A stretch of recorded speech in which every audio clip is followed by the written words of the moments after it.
Diarrhoeal illness R dysentery அதை பற்றி இன்னைக்கு நம்ம சில பாயிண்ட்ஸ் தெரிஞ்சுக்கலாம். நம்ம காமனாக யூஸ் பண்ணுறது வந்து ஃபுட் பாய்சனிங் அப்படின்னு ஒரு வேர்ட் யூஸ் பண்ணுவோம். எனக்கு ஃபுட் பாய்சனிங் ஆயிடுச்சு டாக்டர் அப்படின்னு சொல்லுவோம். நமக்கு ஒரு லூஸ் மோஷன் இருக்கு, இல்லைனா வந்து வாமிட்டிங் இருக்கு அப்படின்னாலே we call it as food poisoning. ஃபுட் பாய்சனிங்கிறது ஒரு பிக்கர் டெர்மினாலஜி. அது ஆக்சுவலாக கொலோக்கியலாக அவ்வளோ யூஸ் பண்ணக்கூடாது. ஏன்னா ஃபுட் பாய்சனிங் அப்படின்னா வெதர் ஃபுட்டில் கண்டாமினேட் ஆனாலோ இல்லை வந்து வாட்டரில் கண்டாமினேட் ஆனாலோ ஒரு அவுட் பிரேக் மாதிரி வரும். ஒரு ஹாஸ்டல்ல தங்கியிருக்காங்க, இல்லை ஒரு வீட்டில் ஒரு 3-4 பேருக்கு மேலே இன்ஃபெக்ட் ஆகி ஒரே மாதிரி சிம்டம்ஸ் இருந்துச்சுன்னா தான் அதை ஃபுட் பாய்சனிங் சொல்லும். அதர்வைஸ் வந்து டெக்னிக்கலாக நம்ம வந்து அக்யூட் கேஸ்ட்ரோஎன்டரைட்டிஸ்ன்னு சொல்லுவோம். நம்ம இது வந்து டயரியா டிசென்ட்ரி 2 இருக்கு. அதே மாதிரி நம்ம சொல்லும் போது எனக்கு டிசென்ட்ரி ஆயிடுச்சுன்னு சொல்லுவோம். நம்ம டயரியாக்கும் டிசென்ட்ரிக்கும் என்ன டிஃபரன்ஸ்? டயரியானா நம்ம போற மோஷன் வந்து அதிக அளவுலையோ, அதாவது ஒரு செமி சாலிடா வாட்டரியாவோ இல்லைன்னா ஃப்ரீக்வன்சி அதிகமா இருந்துச்சுனாலும் அதை டயரியான்னு சொல்லும். டிசென்ட்ரி அப்படின்னாக்கா பிளட் கலந்து போயிருக்கணும். அதாவது நம்ம குடல்ல வந்து அந்த மியூக்கோசல் லைனிங்னு சொல்லுவோம், அது வந்து டேமேஜ் ஆகி அதுல பிளட் ஸ்ட்ரீக் மிக்ஸ் ஆயிடுச்சுன்னா அதை வந்து டிசென்ட்ரின்னு சொல்லுவோம் நம்ம. ஸோ இது வந்து காமன் டெர்மினாலஜியோட டெஃபினிஷன். ஸோ டயரியா டிசென்ட்ரி அப்படின்னா டயரியான்றது வந்து முக்காவாசி நேரம் வந்து வைரல் இன்ஃபெக்ஷனால வரும். அது குழந்தைங்க பெரியவங்கன்றது இல்லாம வைரல் இன்ஃபெக்ஷன்ல தான் டயரியா வரும்.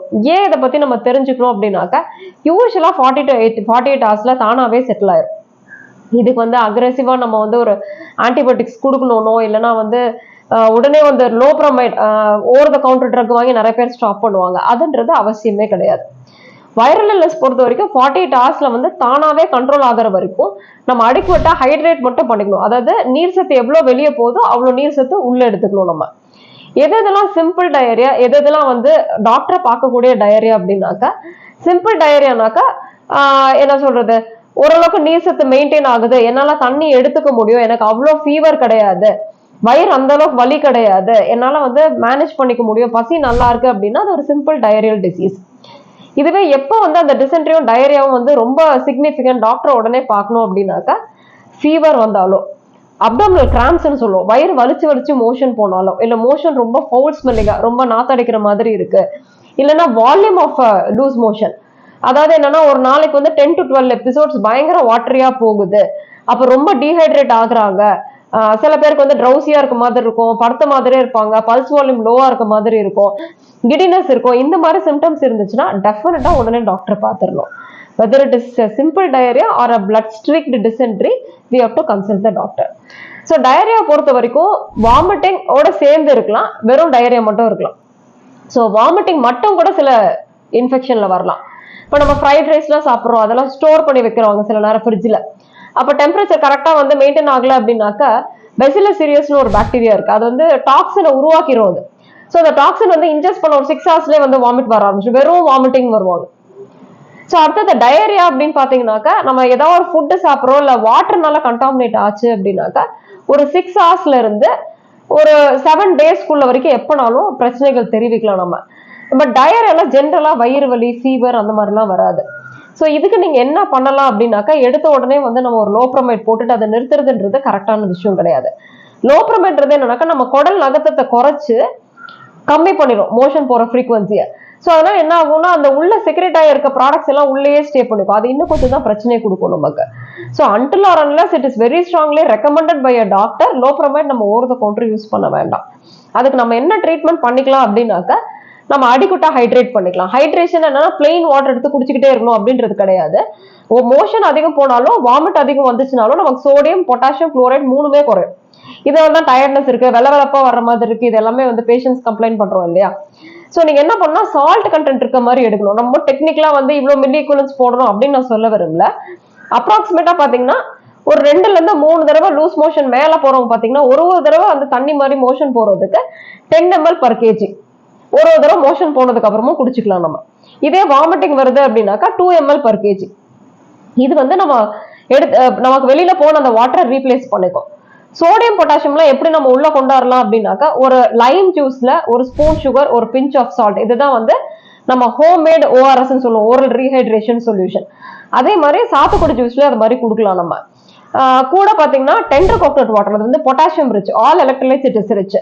டயபெட்டிக் பாப்புலேஷன்ல அதை கொடுக்கலாமா வேணாமான்ற கொஸ்டின் நிறைய வரும். டயபெட்டிக் பாப்புலேஷன்லயுமே ஒரு நாளைக்கு ஒரு இளநீர் வரைக்கும் தாராளமா கொடுத்துக்கலாம் நம்ம. மற்றபடி நம்ம சுகர் ஆட் பண்றது மட்டும் நம்ம குறைச்சிக்கலாம் டயபெட்டிக் பாப்புலேஷன்ல.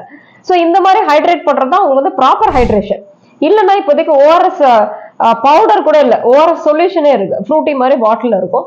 அதை நம்ம வாங்கி வச்சுக்கிட்டு ஒரு தடவை லூஸ் மோஷன் போது ஒரு வாமிட்டிங் அப்புறமும் எனக்கு அப்படைட் பெட்டரா இருக்கு, நாசியா இல்லை அப்படின்னா ஓரலாவே ஹைட்ரேட் பண்ணிக்கலாம் நம்ம.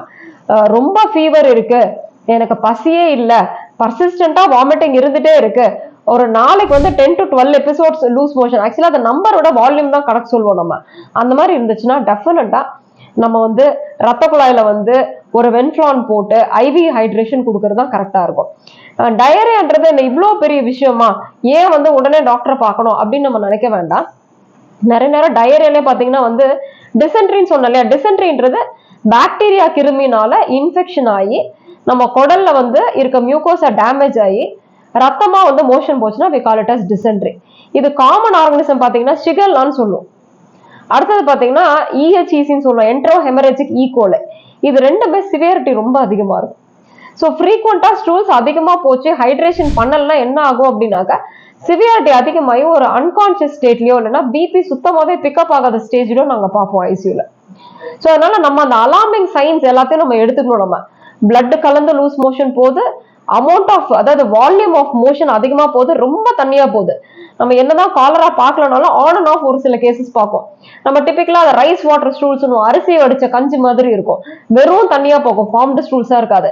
இது கூட வந்து பாத்தீங்கன்னா என்னால எதுவுமே இன்டேக் எடுத்துக்கவே முடியல, நான் ஏற்கனவே ஒரு ஹைப்பர்டென்சிவ் டயபெட்டிக் பேஷண்ட் அப்படின்னா இது எல்லாமே அலார்மிங் சைன்ஸ், டாக்டரை பார்த்து ஹாஸ்பிட்டல் போறதுக்கு. எப்படிலாம் இந்த டயரியல் இல்னஸையும் டிசென்ட்ரியும் நம்ம ப்ரிவென்ட் பண்ணிக்கலாம் அப்படின்னா, ஃபர்ஸ்ட் வந்து நம்ம கடைகள்ல வாங்குற பழங்கள் ஆகட்டும், வெஜிடபிள்ஸ் ஆகட்டும், நல்லா வாஷ் பண்ணிட்டு யூஸ் பண்ணணும். அது ரொம்ப முக்கியமான விஷயம், அதுக்கு நம்ம கண்டிப்பா இம்பார்ட்டன்ஸ் கொடுக்கணும். நம்ம இப்போ கண்டாமினேஷன் லெவல் எப்படி இருக்குன்னு நமக்கு தெரியாது. நிறைய நேரம் எல்லாம் மேல இருக்கும். வந்து ரொம்ப காமன் சோர்ஸ் ஆஃப் இன்ஃபெக்ஷன்.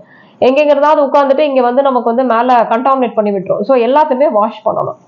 ரெண்டாவது பார்த்தோம்னா மில்க்ல வந்து பாஸ்டரைசேஷன் ஒன்று கொண்டு வந்திருக்காங்க இல்லையா. ஸோ எடுத்த உடனே மாட்டுப்பால் குடிக்காம ஒரு ப்ராசஸிங்க்கு அமுச்சு விட்டுருக்கோம். நல்லா ஹைட்டன் டெம்பரேச்சர்ல வந்து ஹீட் பண்ணிட்டு அப்புறம் ஃப்ரீஸ் பண்ணோம், பாஸ்டரைசேஷன் சொல்லுவோம். இப்போ நம்ம ஆவின் பால்லாம் வச்சிருக்கோம், அது என்னைக்குமே நல்லது நமக்கு. இதுல முக்காவாசி பாக்டீரியா கிருமியை வந்து அழிச்சிரும் நமக்கு. ஸோ அன்பாஸ்டரைஸ்டு மில்க் எடுக்கும் போது நிறைய நேரம் குடல்ல இன்ஃபெக்ஷன் வரலாம். நம்ம நிறைய நேரம் பாத்தீங்கன்னா ப்ரூசலோசிஸ்லாம் ஒன்று சொல்லுவோம், ஷிகலோசிஸ், இது எல்லாமே வந்து அன்பாஸ்டரைஸ்டு மில்க்ல வரும் நமக்கு. மூணாவது பாத்தீங்கன்னா நான் வெஜிடேரியன் ஃபுட் எடுக்கிறவங்க ஸ்டோர் பண்றது ரொம்ப ரொம்ப இம்பார்ட்டன்ட். ஸ்டோரேஜ்ல பார்த்தோம் அப்படின்னாக்கா அதுல இருக்கிற அதை நல்லா நீங்க வந்து எஸ்பெஷலி வந்து ஃபிஷ் எல்லாம் எடுக்கும்போது நல்லா கம்ப்ளீட்டா வாஷ் பண்ணிட்டு, சில பேர் உப்பு மஞ்சள் எல்லாம் போட்டு வைப்பாங்க, அது நல்லா ஆன்டிசெப்டிக் உங்களுக்கு. அப்படி இல்லைனாக்கா அதை நல்லா ஒரு பிளாஸ்டிக் ரேப்பர்ல ரேப் பண்ணியோ இல்லை ஒரு க்ளோஸ்டு பாக்ஸ்லயோ போட்டு கரெக்டான பிளேஸ்ல ஸ்டோரேஜ் வச்சுக்கணும். நம்ம ஃப்ரீஸ் ரைட் மாதிரி வைக்கிறோம் அப்படின்னாக்கா அது இன்னும் சேஃப் நமக்கு. பட் ஃப்ரிட்ஜ்ல வைக்கும் போது நீங்க கட் வெஜிடபிள், ஸ்பெஷலி ஆனியன்ஸ் நிறைய பேர் கட் பண்ணி ஃப்ரிட்ஜ்ல வைக்குவீங்க, அது ஜென்ரலாவே நல்லது கிடையாது. ஆனியன்ஸ்லாம் ஃப்ரெஷ்ஷா தான் கட் பண்ணோம் நம்ம, ஏன்னா அது சல்ஃபர் கண்டெய்னிங் உங்களுக்கு. ஸோ ஆனியன் ஆகட்டும், வெஜிடபிள்ஸ் ஆகட்டும், எல்லாத்தையுமே கட் பண்றீங்க அப்படின்னா பாக்ஸ் போட்டு ஸ்டோர் பண்ணி வைக்கணும். எக்கு கூட பாத்தீங்கன்னா அந்த சைட்ல இருக்க டோர்ல இருக்க டெம்பரேச்சர் பத்துறது இல்லைன்றாங்க. ஸோ அந்த எக்கை கூட நீங்க ஸ்டோர் பண்ணும்போது சென்டர் ஆஃப் த ஃப்ரிட்ஜ்ல ஸ்டோர் பண்ணிக்கலாம். நம்ம அன்குக்டு எக் யோக்கு நம்ம ஹாஃப் பாயில் அந்த மாதிரி சாப்பிட்றதுலாம் ஓகே, பட் ஜென்ரலாவே அந்த half cooked, uncooked R partially cooked fish, egg and meet நிறைய நேரம் they are encountered in causing food poisoning. So அடுத்தது பார்த்தோம்னா வாட்டர் கண்டாமினேஷன். நம்ம இப்போ நிறைய நேரம் ஆர்ஓ சிஸ்டம் யூஸ் பண்றோம், பட் கிரவுண்ட் வாட்டர் நம்ம மேட்டூர் தண்ணியெல்லாம் எடுக்கும்போது நல்லா பாயில் பண்ணி ஃபில்டர் பண்ணி குடிச்சோம் அப்படின்னாக்கா இதுல சில இன்ஃபெக்ஷன்ஸை நம்ம ப்ரிவென்ட் பண்ணலாம். நம்ம அடுத்தபடியா பார்த்தோம்னா டிராவலர்ஸ் டயரியா இருக்கு. ஒரு ஊர்ல இருந்து இன்னொரு ஊருக்கு போய் சாப்பிட்றோம், அந்த இடத்துல ஃபுட்டு டக்குன்னு ஒத்துக்கல, வாட்டர் டக்குன்னு ஒத்துக்கல அப்படின்னாக்கா அது வந்து டிராவலர்ஸ் டயரியானே சொல்லுவோம் நம்ம. ஸோ வெளியில போகும்போது முடிஞ்ச வரைக்கும் நான் வெஜிடேரியன் எடுக்க வேண்டாம். நம்ம ஸ்டோர்டு ஃபுட், பேக்கெட்டட் ஃபுட் எடுக்க வேண்டாம். நம்ம வாட்டர் பொறுத்த வரைக்கும் பாட்டில்டு வாட்டர்ஸ் அந்த மாதிரி நம்ம யூஸ் பண்ணிக்கலாம். நம்ம இது ப்ரிவென்ட் பண்ணிக்கலாம். அடுத்தது பார்த்தீங்கன்னா ப்ரோபயோட்டிக்ஸ் அண்ட் டயரியான்னு சொல்லுவோம். நம்ம ப்ரோபயோட்டிக்ஸ்னா என்ன அப்படின்னாக்கா ஒரு குட் பாக்டீரியாவை கொடுக்கறதுனால லூஸ் மோஷன் குறையும். இது வந்து ருட்டீனா எல்லா டாக்டர்ஸும் ப்ராக்டிஸ் பண்றது தான். இப்போ நிறைய மீடியாஸும் ப்ரோபயோட்டிக்ஸ் பத்தி பேசுறாங்க, prebiotics, probiotics all those things. So என்னன்னா நம்ம குடல்ல நார்மலாவே கொஞ்சம் பாக்டீரியா இருக்கும், இது எக்ஸ்ட்ரா வர்ற பாக்டீரியா வந்து காலனைஸ் பண்ணாம ப்ரிவென்ட் பண்ணும் நமக்கு. ஸோ இந்த பாக்டீரியல் ஃப்ளோரா வந்து இப்போ நம்மளோட food habits, life habits, water எல்லாமே சேஞ்ச் ஆக, specially after using RO water நிறைய நமக்கு அந்த கட் பாக்டீரியா வந்து மாறிச்சு, கட் மைக்ரோபயோம்னு சொல்லுவோம். ஸோ லோக்கல் டிஃபென்ஸ் சிஸ்டம் நிறைய டேமேஜ் ஆயிருக்கு இப்ப இருக்க லைஃப் ஸ்டைல. ஸோ எந்த லூஸ் மோஷன் போகுதுனாலுமே நம்ம குட் பாக்டீரியா எடுத்துக்க சொல்லுவோம். நம்ம இதுக்காக குட் பாக்டீரியா கடையில போய் நம்ம டக்குன்னு வாங்கணும், டாக்டரை பார்க்கணும்னு அவசியம் கிடையாது. ஒரு ஃபர்மெண்டட் ஃபுட், அதாவது நீங்க தயிர் இருக்கு இல்லையா, தயிர் வந்து குட் பாக்டீரியா நிறைய இருக்கும் உங்களுக்கு. நம்ம பழைய சாதம் பாத்தீங்கன்னா ஃபர்மெண்ட் ஆனது, அது எல்லாமே வந்து குட் பாக்டீரியா இருக்கும். தயிர் வந்து ரொம்ப ஈஸியா எடுத்துக்கலாம் நம்ம. அதை விட்டோம்னாக்கா மில்க் நம்ம அவாய்ட் பண்ணிட்டு கேர்டோ பட்டர் மில்க்கோ எடுக்கும்போது நமக்கு அந்த ப்ரோபயோட்டிக்ஸ் நல்லா கிடைக்கும் நமக்கு. டயரியாங்கிறது முக்காசு நேரம் வைரல் இன்ஃபெக்ஷன்னால நீங்களே வீட்டுல வந்து குட் பாக்டீரியா எடுத்துக்கிட்டு ஹைட்ரேட் பண்ணி நீங்க ட்ரீட் பண்ணிக்கலாம். பட் டிசென்ட்ரின்னு வரும்போது கொஞ்சம் வந்து அதிக வால்யூம் போகும்போது, வாமிட்டிங் இருக்கும்போது, ஃபீவர் இருக்கும்போது பக்கத்துல இருக்க ஹாஸ்பிட்டல்ல டெஃபினட்டா போய் பார்க்கணும். தேங்க்யூ.